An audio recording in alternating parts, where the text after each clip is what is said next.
Good evening and welcome back to Wednesday night sessions. We are somewhere in season 3 at this point. As the regular viewers know, we record these in advance, so it's always kind of a who knows when it'll air. As we were recording this, though, it is May and it is gorgeous warm here in Michigan. I don't know how it is in Mississippi, but here in Michigan, it's probably like most days in Mississippi, which is a big deal for Michiganders. Joining us tonight is one of my favorite writers, Catherine Pierce, whose new book, I actually have it. We're down in the basement office, and this is where I keep some of my recent reads. And so her book is actually right here. So Danger Days by Catherine Pierce is a poetry collection released last November?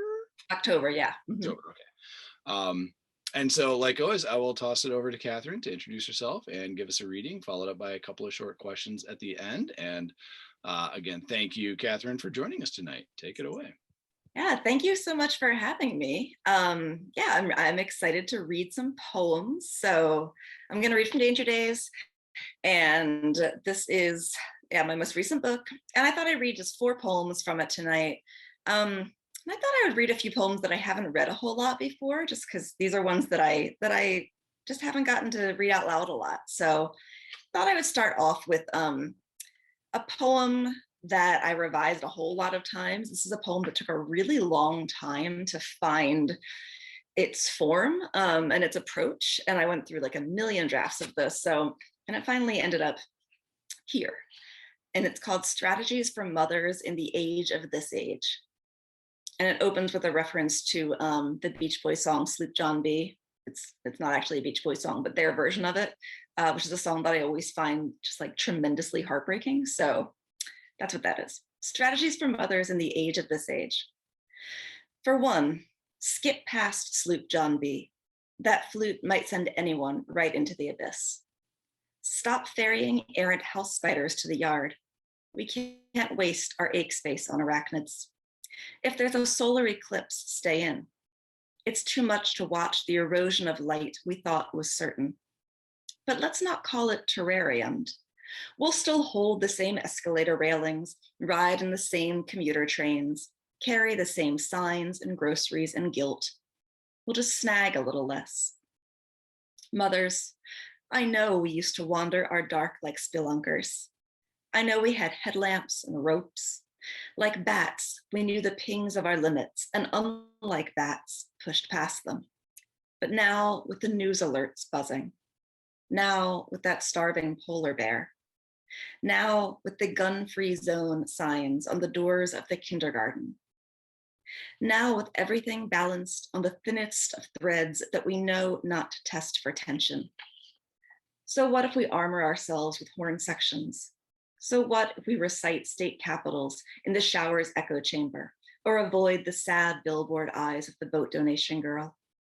So what if sometimes we set down the armfuls of nails and brambles, shut off the radio? We know the shutting off is so we can listen. We know the setting down is so we can pick up and carry.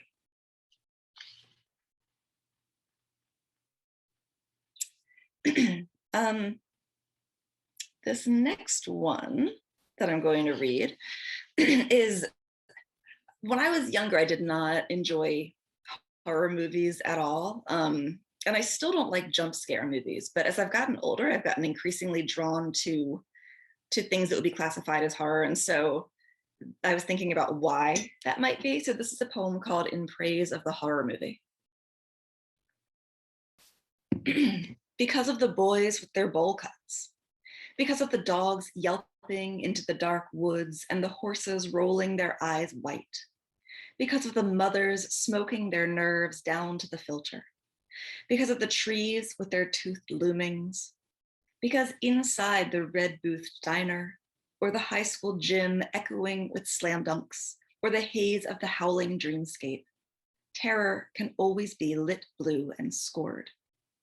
Because when someone dies, maybe a lamp in a log cabin goes black, or maybe there's blood and dark stained rags, or maybe there's a bruised and blue body that turns out not to be a body, or maybe someone simply sparks into electricity and is gone, but no one is ever making careful financial arrangements. No one is laboring over a will unless a long lost son is on the scene to scavenge. The word escapism is a misnomer. It's not a getting away. It's a vanishing into. That's you, face hidden in the corner booth. That's you, the flickering desk lamp at the county morgue. All around you, someone else's world unfolds. Everyone here is in terrible danger. That is, everyone else.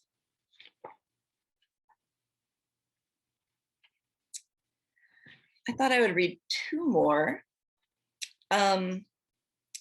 This next one that I'm going to read is a happier poem than the last one, maybe.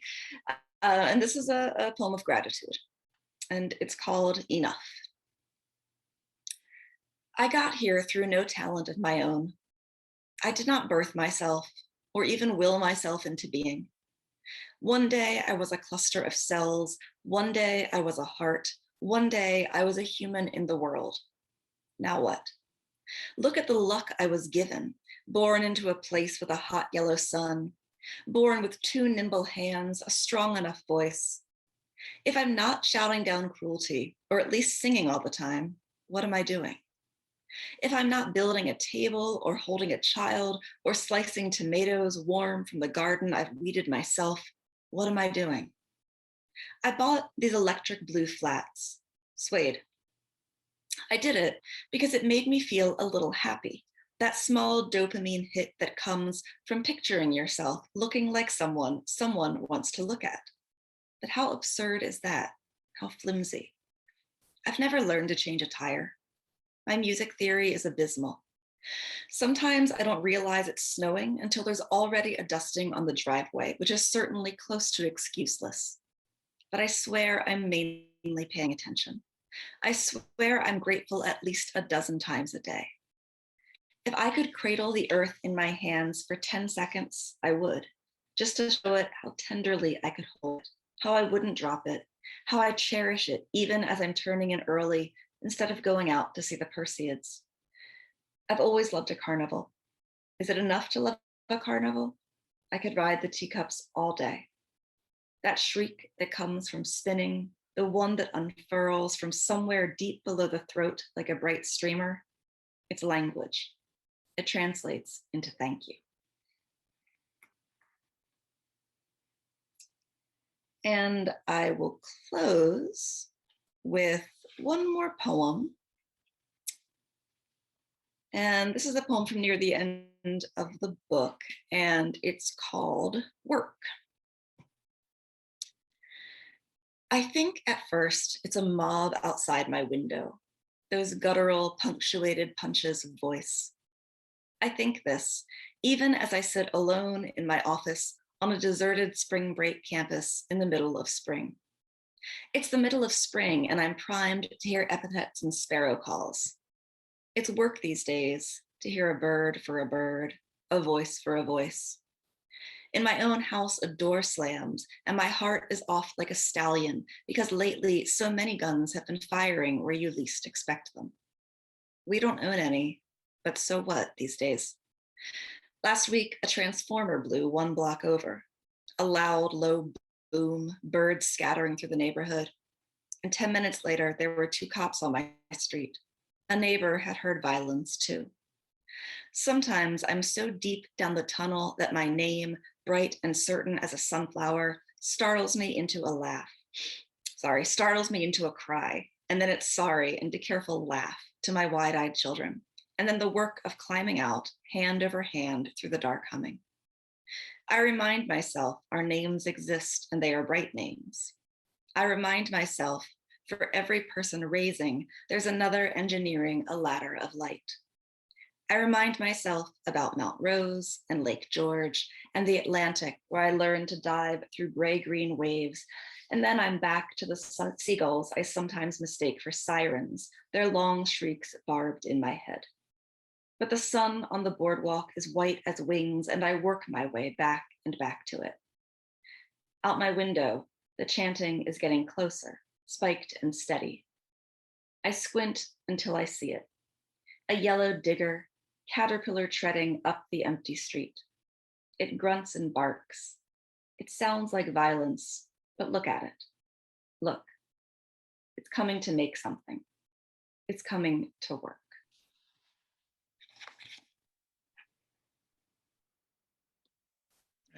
And thank you so much for reading those. My pleasure. Thank you. A couple of my favorites from the book, that last one and Enough. The last two you read were two that really jumped out to me. And I, for those of you who haven't read the book yet, you've got to get a hold of it. And B, it touches on a lot of kind of themes. I'm not a poetry professor, so I'm not going to be good at doing this kind of spiel. But to me, it touches on a lot of themes of like parenting in the era of climate change, and how that can feel so oppressive, yet there's still like the gorgeous moments of life. And I love how Enough ends with that. Just thank you. Like it's, yeah, in the middle of all this, there's still life. There's still all the beauty of it. And I feel like there's a little bit of that in the work poem as well. So thank you for those. Thanks for joining us. Thanks for those choices. It's all good. Yeah, thank you. So you get the two questions, and the first one actually kind of connects to that a little bit. Because you have young children and they enter your poem in some ways. And it's always weird when people talk about the speaker in a poem. And it's even weirder when you're a parent who's writing about your parenting concerns or anxieties or whatnot in the poem. Because then your kids are like poem kids, they're like kid speakers in the poem too. And I do that in some of my own too. And it always feels weird because like my kid in the poem is so not my actual kid in real life. So I'm kind of, let me try to phrase this into a question. How do you do that, particularly when you're writing about fairly heavy topics, like a lot of your stuff is on climate and whatnot? So how do you balance heavy topics thematically with not wanting to get bogged down in like, the quicksand of that? Like as a parent, like we have to be driven by hope and always are in some way. So how do you balance that as a poet? Yeah, no, that's a great question. And I think one of the ways I balance it as a poet is the same way I balance it just as a person, right? I mean, I think that it's like you said, I mean, it's possible to get kind of sucked into the quicksand of fear and, just, I mean, awareness of the many layers of terrible things that are happening all the time, but right, then if you get too far down that rabbit hole, how do you function as a parent, right? So as a parent, I feel like I'm always kind of trying to strike that balance and stay informed and stay, continue to be doing the work, but also part of that work is taking walks with my kids and, looking at all the really like pretty leaves and, visiting fun places and trying to sort of experience that joy too. And so I think that balance, I think, kind of comes naturally into my poetry because it's how I'm trying to live my life. Although I should say that I'm sure that balance probably seems a lot more balanced in the book than it does in my actual life because, the book, like I put it together in a certain way and I've thought about balancing tonal elements in it. Whereas certainly I think I have some days where I'm just writing a stretch of really bleak poems for a really long time, and then I have other ones that aren't so bleak, but I think part of that is just the presentation of it. But yeah, I think a lot of it just has to do with the way I think a lot of us try to kind of approach our lives too. And I think that naturally comes through in the poems. Yeah, no, I mean, that totally makes sense. I mean, before we hit record, we were kind of talking about how writers are, I'm willing to bet, on average, more observant than, the average person. And so, you're not going to go into daily life without, thinking about it at a deeper level. So of course your parenting and your writing is going to be the same way as a result. Second question is always something a little bit goofier. We were also chatting before we hit record about how here in the US, we're lucky we've got the vaccine. So we may be entering into a transitory period here, fingers crossed, opening things up a little bit more, et cetera, et cetera. Here in Michigan, my parenting anxiety actually skyrocketed because we said like, hey, there's vaccines. So they just kind of opened everything back up, probably a little bit sooner than we should after we definitely opened it up. Whatever. We've had issues with COVID rates here in Michigan. So it's a roller coaster of parenting anxiety with kids who can't be vaccinated yet. But grown-ups can be. So we may be entering a transitional period. I have a friend online. I've for ages, I refer to people I know through Twitter and whatnot as imaginary friends. And the pandemic has helped me realize that no, they're not imaginary friends. Like this is just kind of how life is now. And so one of my Twitter friends went to a museum for the first time since the pandemic. And that got me thinking, like, I haven't really let myself think yet about what will I actually be doing once we can. And museums have been like one of those things in my mind that like I really would like to go to a museum. So that's your question. Once we get out into the world again, do you have a specific museum or kind of museum? What's the first museum you want to get back to? Oh, that's a great question. Okay. Let me think about that. Okay. I think probably the kind of museum is going to be an art museum. As much as I love like natural history museums and various other things, I think I'm going to go with an art museum, and I'm trying to think of which one.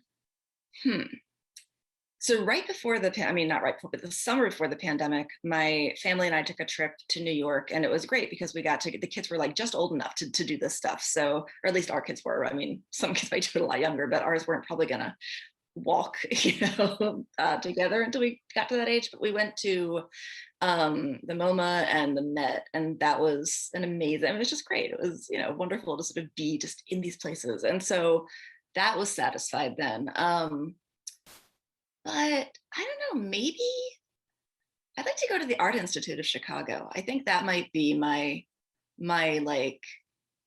go-to art experience post-pandemic, which would also involve getting myself to Chicago, but I'd like to do that too. So, that all sounds really good to me. But oh my gosh, I don't know, or maybe just the MoMA again. And just, I would love to just I want to slow walk through every museum, that kind of like backache that you get when you do the museum walk, that particular like slow walk thing.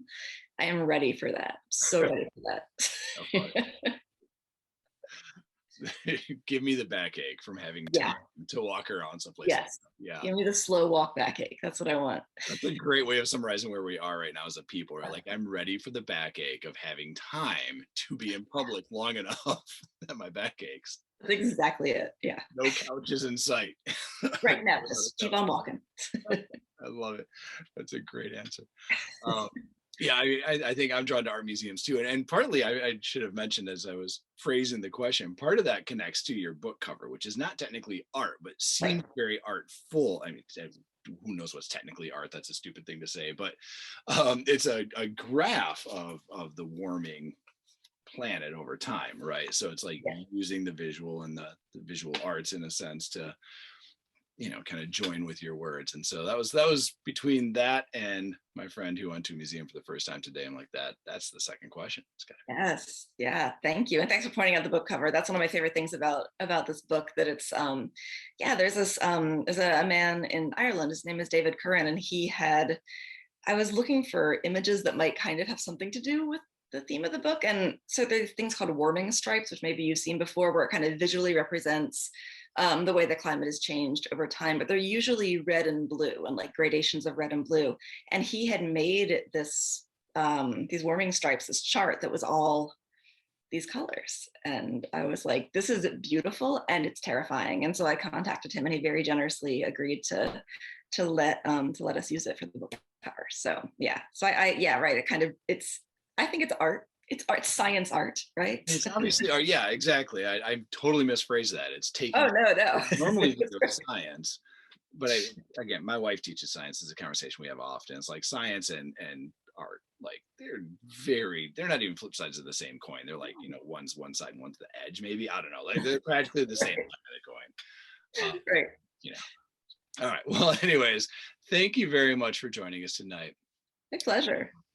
And if we ever do come back, and resurface, and you're in Michigan, we'd love to have you swing by the art gallery here in Farmington and do a live reading.